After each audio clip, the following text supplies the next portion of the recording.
자, 이성웅 이사 나와 있습니다. 안녕하세요. 네, 안녕하십니까. 자, 오늘 증시 시작할 때는 좀 괜찮았었는데 이렇게 하락으로 코스피도 그렇고요. 하락으로 끝난 이유가 있을까요? 오늘 증시 어떻게 보셨는지? 여전히 지수는 쉽지 않았어요. 전자가 좀 올라와서 그래도 괜찮기는 했는데 괜찮다? 이 표현을 0.68%인데. 네. 아니 우리가 언제 1%도 못 오른 거 가지고 이렇게 만족해야 돼? 하락 안 한 것만을 이제 다행으로 생각하는 상황이 돼버렸네요. 원기옥이라고 할까요? 길을 모으고 있는 상황. 네. 원기옥인 상황이다 보니까 그렇고 종목은 살아 있어요. 우리가 추후에 전자가 강해질 때는 종목들이 또 좀 죽을 거거든요. 네. 그렇다 보니까 이제 달이 많이 기울었잖아요.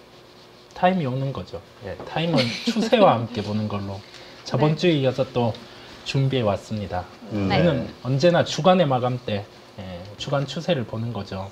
저의 루틴이기도 합니다. 기대됩니다. 자, 다우 먼저 볼게요. 눈으로 보이는 것만 우리는 믿는 겁니다. 아무 생각 없이 흘러가는 방향대로. 그러면 다우는 추세 상승 강화의 흐름이 나타나고 있어요. 이런 테스트 구간이 있기는 했지만 여전히 갈 길을 가고 있는 거죠. 상승. 이런 흐름이 나오고 있고 여기에서 우리가 오를지 내릴지는 모릅니다. 추세는 방향대로 흘러가는 건데 여기에서 추세의 반전 형태가 나타나면 그때 또 그에 따라서 대응을 하면 되니까 우선은 추세 상승 강화. 다음으로는 나스닥인데요. 나스닥은 다우와 다르게 이렇게 비교를 해보면 변곡 형태가 나올 뻔 했었죠. 여기 추세에 대한 선을 테스트를 했었어요. 그리고 나서 주간으로는 그래도 상승은 나타나고 있는데 최근에 나스닥 쪽 종목의 특성이 시총 상위 중에서 철저하게 1등주 쪽으로만 집중이 되고 있어요. 근데 나스닥 시총 1위는 애플입니다. 근데 애플보다 엔비디아가 이번 주간은 강했거든요. 그런 모습에 따라서 다우의 흐름보다는 나스닥 같은 경우가 아직 추세 상승은 유지하고 있으나 약간은 불안한 모습. 아직 주식에서 내릴 때는 아니라는 걸 지수가 표현을 해주고 있어요. 다음으로는 이게 조금 필라델피아 반도체입니다. 우리 나스닥 지수와는 다르게 저번 주에 우리가 짚고 갔던 게 뭐냐면 이렇게 추세 라인을 테스트하고 있다는 말씀을 드렸잖아요. 그때 마감에서는 추세에 대해서 지지를 유지하고 마감됐고 이번 주간 같은 경우는 방향은 우선 위를 택한 거죠.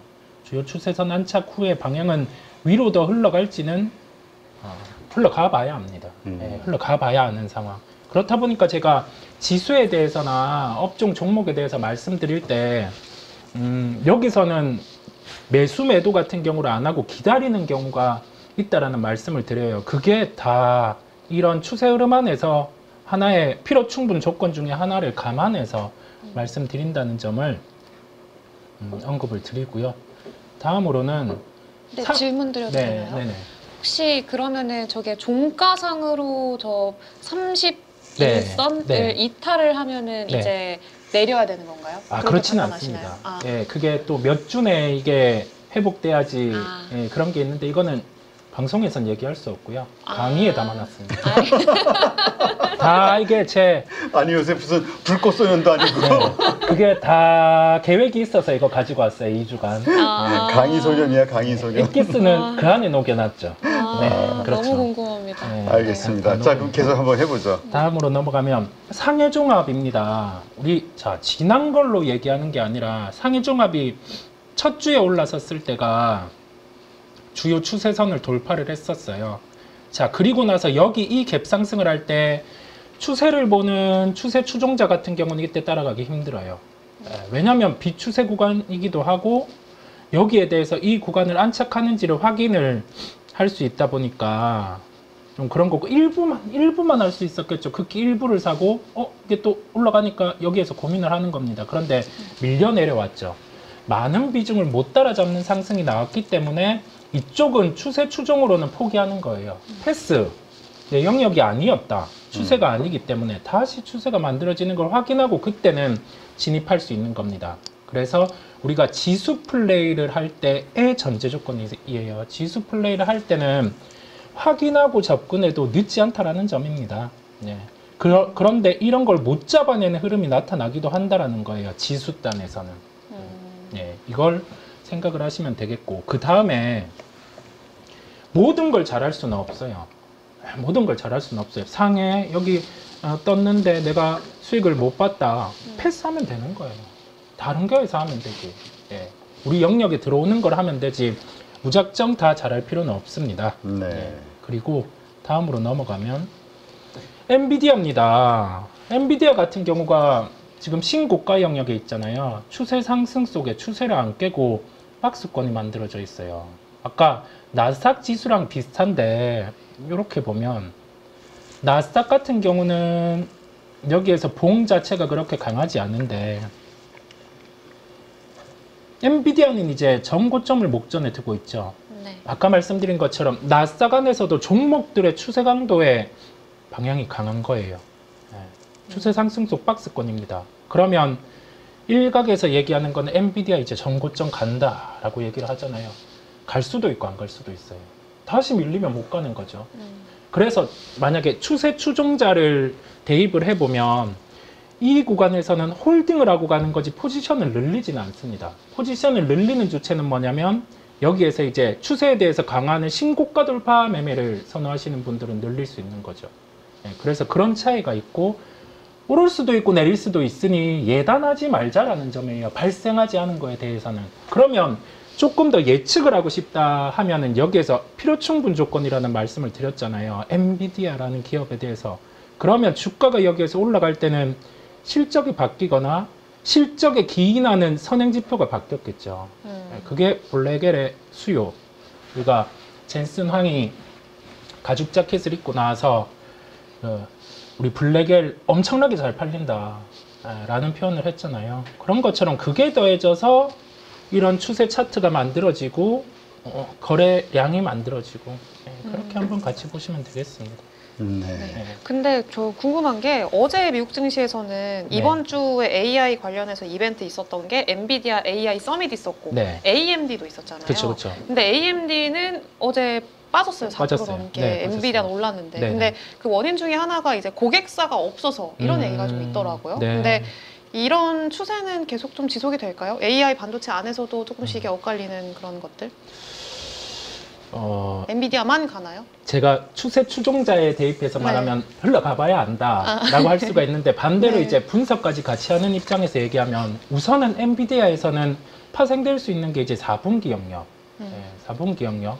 왜냐하면 이 블랙엘을 가지고 가는 수요처와 아닌 수요처 같은 경우가 실적이 갈릴 거기 때문에 거기에 대해서는 4분기에 구체화된 모습이 나올 것으로 보이고요. 그때 한번 확인하는 걸로 하죠. 그때 한번 확인하는 걸로 하고 충분히 지금까지의 블랙엘의 수요를 봤을 때는 충분히 확장이 될 수 있을 것으로 보입니다. 네. 알겠습니다. 자, 그럼 우리 그 오늘장 한국 증시에서 좀 특징적으로 본 섹터나 종목들이 있다면 좀 설명해 주시죠. 제약바이오입니다. 제약바이오 같은 경우 모두가 제약바이오 얘기하니까 좀 불안하긴 한데. 그렇죠. 네, 이제 불안해지고 있어요. 이게 왜냐면 제가 한 가지 포인트를 말씀드려 볼게요. 지금이 종목 장세예요. 종목 장세입니다. 네. 그 안에서 우리가 순환매란 게 있잖아요. 업종 내 종목에서도 오늘 보면 더 강화가 된 게 대형 바이오 쪽으로까지 종목의 순환매가 강화가 됐어요. 네. 녹십자, 대웅, 이제 여기에서 SK 바이오팜 이런 것까지 올라오고 인스코비 이런 종목까지 이제 신고가가 났단 말이죠. 그러면 업종 안에서 순환매가 한 바퀴 다 돌았는데 마지막에 피날레 시세 때는 어떤 현상이 나타나냐면 시총상위의 다른 쪽이 안 빠져야 될 게 빠져요. 네, 안 빠져야 될 게. 그게 2차 전지였단 말이죠. 노스볼트 파산 소식은 이틀 전에 나온 거고 그거는 빠지니까 여기에서 뉴스를 대입하는 거죠. 네. 펀드에 대해서 큰 영향이 없는데 수급이 빠지면서 제약바이오 쪽으로 더 집중이 됐어요. 이게 의미하는 바가 짧게는 여기에서 자칫 변동성은 커질 수 있다라는 거예요. 그걸 우리가 과거에 수급이 쏠렸을 때 패턴에서 나왔던 부분이다 보니까 한번 생각은 하고 가는 거고요. 그런데 다른 수급처가 없죠. 반도체를 여기에서 강하게 사기도 그렇고 가격 메리트는 있으나 특이점은 없으니까요. 2차 전지를 여기에서 강하게 사기에는 기관 입장에서는 채울 만큼 채워 넣었다 보니까 바이오를 통해서 이거를 수익률 게임을 하는 거죠. 왜냐하면 연말이니까 이제 4분기거든요.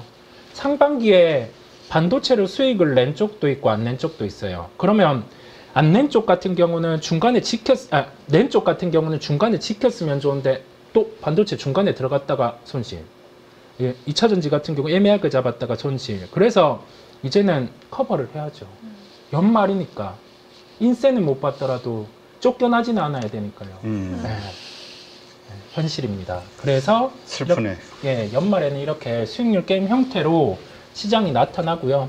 그 안에서 지금 제약바이오 같은 경우가 다방면으로 확산됐는데 그러면 우리가 여기에서 가장 중요한 건 추격해야 되냐 말아야 되냐. 지금은 기다립니다. 기다려야죠. 가격 조정 오면 사는 거고 안 오면 패스하는 겁니다. 위에서 사서 손실 보는 것보단 기다리는 게 나아요. 그게 낫겠죠. 또는 상대적으로 덜 오른 쪽을 찾아야 되는데요. 이제 다 올라왔어요. 네. 그러면은 기다릴 필요가 있음을 말씀드리고 그와 연결해서 2차 전지의 조정에 대해서 여러분들께서 또 이제 2차 전지 다시 조정이 나오는 게 아니냐라는 생각을 하는데요. 바뀐 거는 크게 없어요. 바뀐 건 크게 없고 뭐 3분기, 4분기 실적은 안 좋은 건 다 아는 상황인데 여기에서 수요처들이 하나씩 좀 바뀌어갈 것 같아요. 헬제네 솔루션 소통하던 뭐 GM 같은 경우도 톤 조절이 있었다 보니까 그에 대한 큰 변화는 없고 그다음에 노스볼트 자회 사건 같은 경우는 여기에서 시장 뭐 재편 뭐 이런 흐름에 따라서 거쳐가야 되는 과정이다 보니까요. 이게 여기에서 또 2차 전지를 뭐 밀리게 하는 요인은 저는 아니라는 생각이 듭니다. 그래서 2차 전지 쪽 갖고 계신 분들은 지금 크게 우려는 안 해도 된다라는 말씀을 제가 같이 드립니다. 네. 그러면은요. 네. 오늘 좀 조선주들도 좀 많이 빠졌거든요. 네. 상대적으로. 그럼 얘네들은 어떻게 봐야 될까요? 이거는 계속 빠진다고 봐야 될까요? 아니면은 단기 조정이라고 우리가 해석을 해야 될까요? 그래서 지금 조선주 빠지는 거 기다리셨던 분들 되게 많거든요.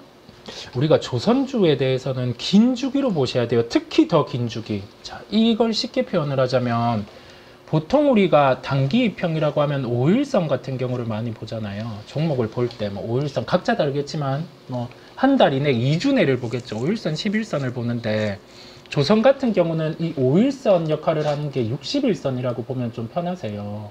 그만큼 이 주기에 대해서 사이클 주기가 길어요. 주기가 길다라는 표현이 왜 그러냐고 하면 우리가 배에 대해서 수주를 받고 이거를 만들어내서 실제 고객사로 가는데 기간이 길죠. 몇 년이 걸리다 보니까 여기에 대해서는 우리 5일선 같은 경우를 60일선 주기로 본다라고 쉽게 말씀을 드릴 수 있겠고요. 그렇다 보니까 여기에서 가격 조정에 대해서는 크게 신경은 안 쓰셔도 돼요. 체크할 게 뭐 여기에서 저는 체크하는 부분이 그리스 선주 쪽의 발주를 체크합니다. 그리스요? 네. 이걸 왜 체크하냐면 이 선주들은 투기 발주 요소를 갖고 있어요. 배를 인도받아서 갖고 있는 게 아니라 이걸 파는 목적으로 매매 목적으로 발주를 내거든요. 그러면 보통 단가가 비쌀 때 그리스 선주는 발주를 안 내요. 발주를 안 내거든요. 근데 그리스 선주 발주 같은 경우가 아직 나오고 있습니다. 일부가 나오고 있어요. 그러면 성과 같은 경우는 아직 고점은 아니구나. 그렇게 생각할 수 있기 때문에 조선주 같은 경우는 주가의 고점은 제가 보는 지표로는 나오지 않았다라고 할 수 있고 그러면 여기에서 우리가 많은 기회들이 있었잖아요. 조선주를 접근할 때 뭐 이런 가격 조정 때들 있었고 이거는 접근하지 못했을 거고 이런 조정 때 있었는데 지금 여기에서 애매한 가격대에서 전고점 보고 접근하면 한 10%거든요. 전고점 보고 접근하면 10%. 다시 이까지 밀릴 수 있다라고 하면 10%. 위아래가 거의 동일한 거예요. 손익비가 동일하거든요. 그러면 여기에서는 접근의 실익이 없는 겁니다. 조정을 기다리는 거죠. 그리고 주간 추세로 보더라도 추세는 살아 있습니다. 근데 여기에 이격이 벌어져 있는 거죠. 애매한 구간이거든요. 이거를 테스트하러 오면은 매수하는 거고 아니면 기간 조정 통해서 이 주요 추세선이 올라오면 접근하는 거고요. 아니면 이거는 기다리는 구간입니다. 애매한 구간인 거죠. 네, 그렇게 한번 우리 각자의 기준에서 종목을 한번 보시면 도움이 되실 겁니다. 네. 그리고 하나만 더 여쭤봐도 네, 되나요? 네, 그래요. 네, 오늘 또 엄청난 좀 낭보가 있었잖아요. 한강 작가의 네. 노벨문학상 수상. 그래서 관련해서 오늘 관련 뭐 출판 종목들이 굉장히 오랜만에 강세를 보였었거든요. 한세 네. 예스24 홀딩스, 뭐 예스24 뭐 이런 종목들이 굉장히 강했는데 이거 계속 갈까요? 계속 못 간다라고 봅니다. 이렇게 단정을 지으면 안 되지만 그렇게 생각하는 근거를 말씀드려 볼게요. 우리가 상당히 쾌거입니다. 노벨 문학상이 우리나라에서 나왔다는 게 쾌거고 축하할 일이고 주가에 대해서 생각을 해보면 이제 수요가 있겠죠. 이 책을 보고자 하는 만약에 우리나라 약 5천만 인구 중에 독서 인구가 한 절반 2,500만 그 다음에 예스24를 통해서 주문하는 그 물량 같은 경우가 한 30%라고 해보면 이거 다음 주 낼 수 있는 거는 다 나오겠죠. 네. 그러면 다음 주에 주가는 우선은 마무리입니다. 그 다음에 연결돼서 이거를 뭐 예스24에서 계속 책을 보느냐? 그렇지 않습니다. 근데 지금 이렇게 댓글 보니까 이거 출판사들을 넘어서 제지주들 봐야 되는 거 아니냐 막 이런 얘기도 지금 책. 하시더라고요. 네. 네, 아이디어의 민족이라서 네, 상당히 네, 좋은데 그 생각은 되게 참신하고 좋았던 게 네. 우리가 최근에 드라마들 보면 그 소설을 통해서 드라마화되는 게 몇몇 작품이 있어요. 그런 게 탄탄하다 보니까 웹툰주들이 같이 올라오는 게 되게 이 아이디어의 확장이 좀 신선하구나 그런 생각이 들었습니다. 네. 네. 자, 그렇다면 이제 다음 주 월요일이죠. 네. 네. 우리가 체크 포인트로 봐야 되는 내용들이 있다면 어떤 게 있을까요? 최근에 매크로 지표는 연착륙을 가리키고 있어요. 우리 뭐 물가 지표 발표 같은 경우도 뭐 중간값 내에 발표가 나왔었고 그 다음에 주간 실업수당 청구 건수 같은 경우도 허리케인이 있었다 보니까 그 정도 수치가 나온 거지 다시 어차피 되돌아갈 거거든요. 오늘 또 뭐 PPI 발표했는데 크게 걱정은 안 하셔도 돼요. 다만 미국도 지금 대선 전에 좀 급해요. 대선 전에 급해서 이렇게 업종들이 움직이는데 그 징후가 이제 시총 상위 쪽에서 움직이는 종목이 압축되기 시작했다라는 점이고요. 우리나라 쪽도 오늘 기점으로 이 제약바이오 급했어요. 네, 그렇다 보니까 다음 주는 시장이 무너진다라는 게 아니라 다른 쪽으로 순환매가 갈 게 뭔지 생각해 보면 또 그런 특이점도 안 보인단 말이죠.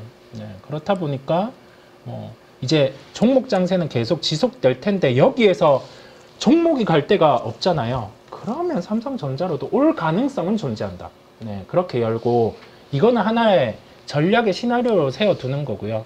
이제 눈으로 보이는 가격 지표라든지 그런 거에 방향에 따라서 확인하고 접근하셔도 늦지 않다라는 점을 말씀을 드립니다. 네. 그러면은 우리 지금 오늘 장 초반에는 그래도 코스피가 나름 괜찮았는데 하락 전환으로 마감을 했잖아요. 네. 그러니까 이게 중국 증시도 오늘 좀 낙폭이 컸거든요. 그래서 그 영향을 받은 게 아니냐 이런 좀 얘기들이 나오고 있는데 이게 앞으로 우리 증시에 좀 영향을 줄 수 있는 변수들은 뭐라고 보세요?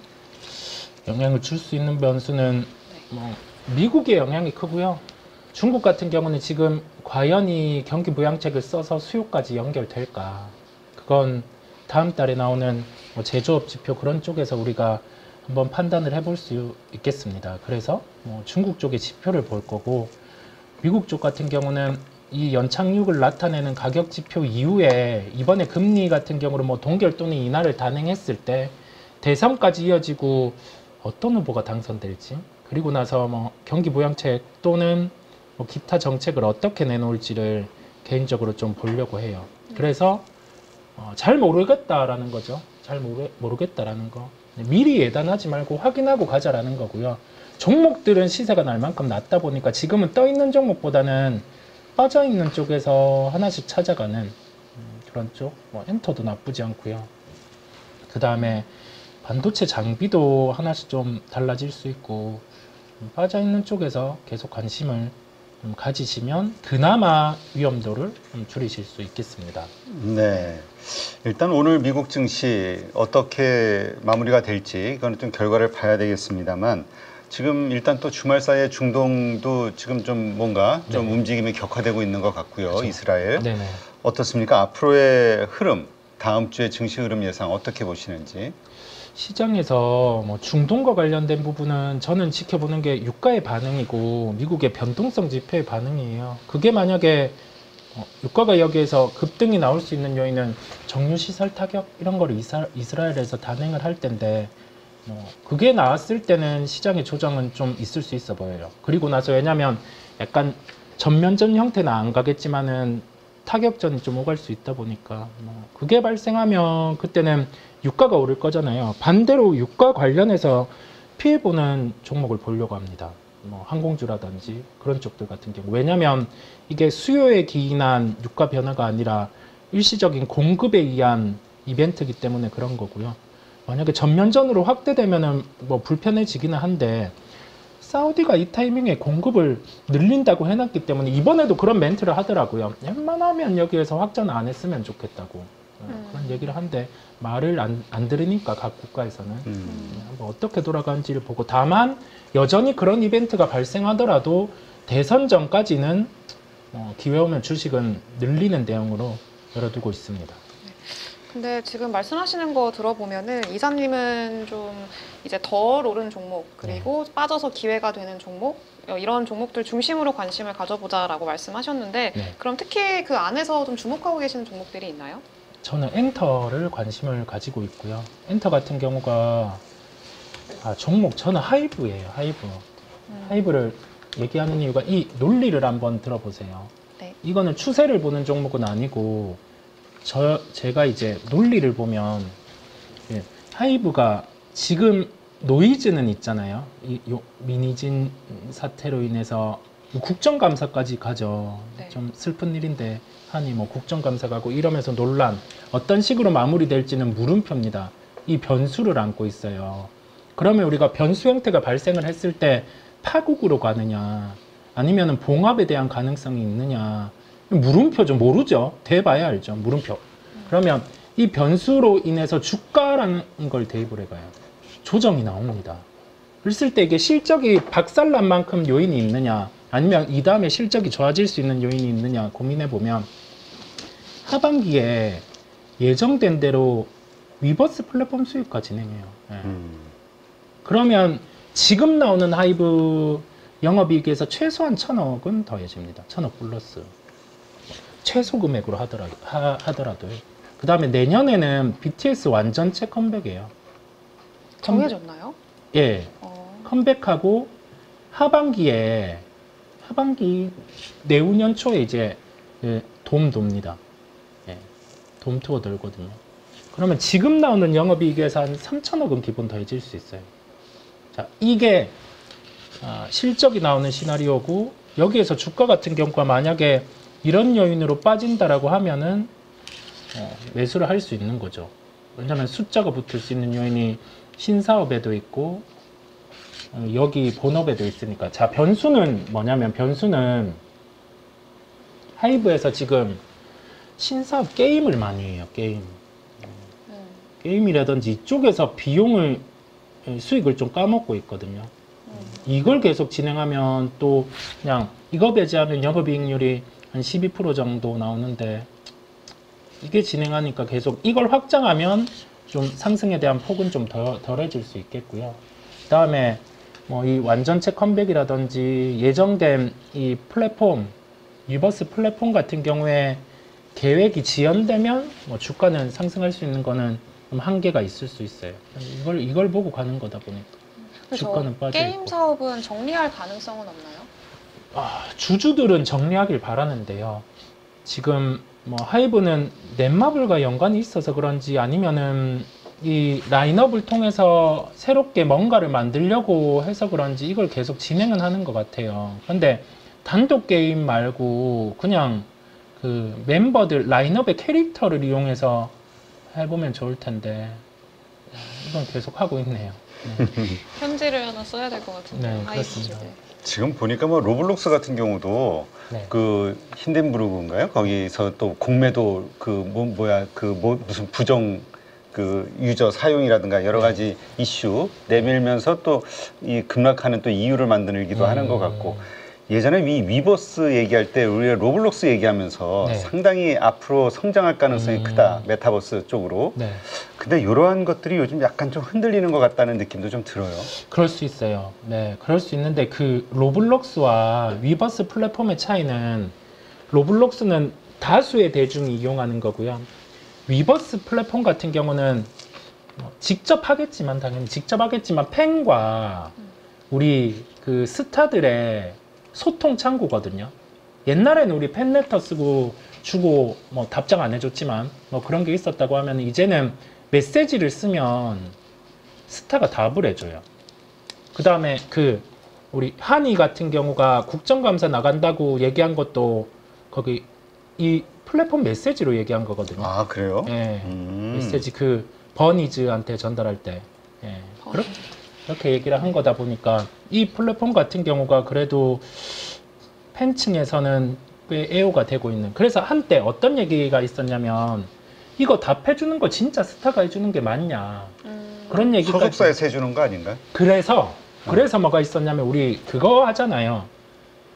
스타가 직접 이거 영상 채팅 여는 거, 화상 채팅 여는 거 그 명칭 있던데 팬들한테 여는 거 그거 열어서 뭐 답하고 직접 하더라고요. 아 그래요.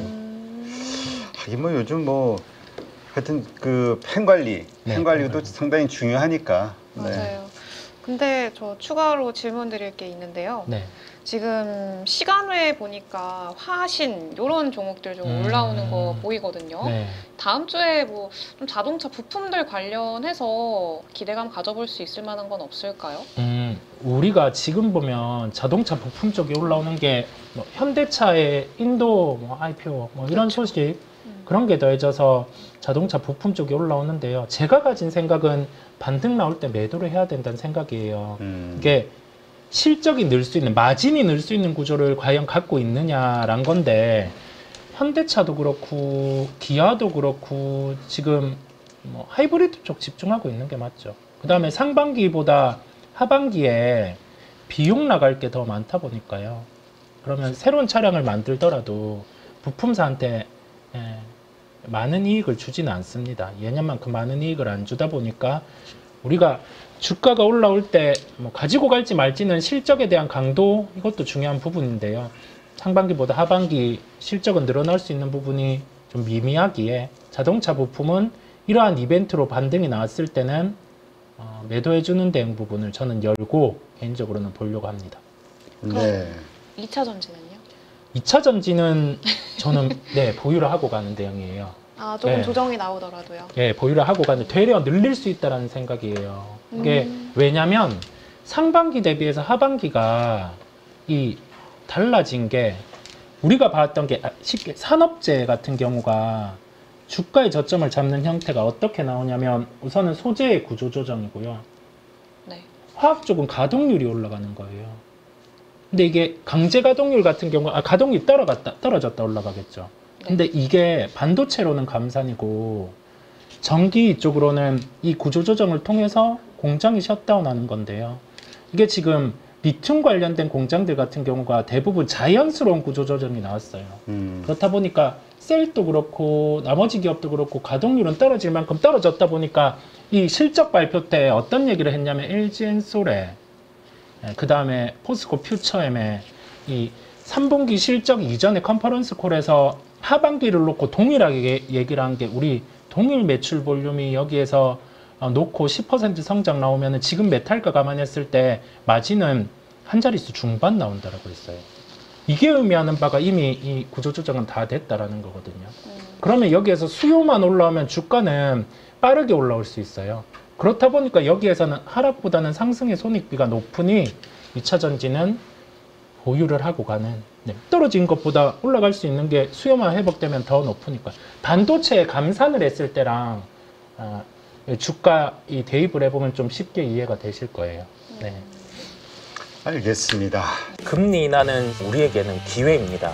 돈을 벌 수 있는 기회죠. 바뀌는 주도주를 우리 포트폴리오에 갖고 올 수 있게 안내를 드리려고 합니다. 일각에서는 그런 얘기들을 많이 하세요. 주도주 같은 경우가 뭐 천차만별로 이렇게 왔다 갔다 하는데 실제 이게 뭐 우리 포트에 가지고 올 수 있냐, 길게 뭐 말로 할 필요가 있겠습니까? 누구나 할 수 있습니다. 함께 뭐 돈을 벌기 위해서 준비했습니다. 새로운 주도주를 우리 포트에 가지고 오지 못한다고 하면 몇 년을 더 기다려야 될 수도 있습니다.